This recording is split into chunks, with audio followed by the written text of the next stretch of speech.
you're an Haitian entrepreneur, the Haiti Tech Summit is the place to be. So we truly understand and appreciate the value of the Haiti Tech Summit to have such platforms such as Forbes 8 here with us. Very excited and proud that Forbes is here to highlight the stories of entrepreneurs in Haiti. People don't see entrepreneurship and technology enough here.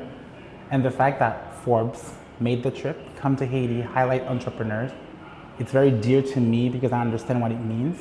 And I really hope that these stories go far and people get excited about them and really change their mind about what they think about Haiti. I think it's very important for Forbes to continue to support the Haiti Tech Summit.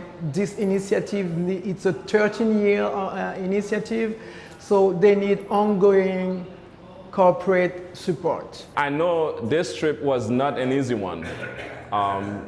Coming from a big company like Forbes and come to Haiti, I can easily say it's a risk, but I hope it is payoff in terms of meeting great Haitians that are engaged, especially those of us in the diaspora who so hungry to hear some good news about Haiti, who's so hungry to have the spotlight on us, and you guys are doing it. Thank you. I want to thank Forbes for this opportunity. These kind of interactions in terms of being able to extend conversations beyond the room don't happen without a platform like Forbes. So I want to thank Forbes for this opportunity to be able to share my story and to share the story of the Haiti Tech Summit. Thank you very much.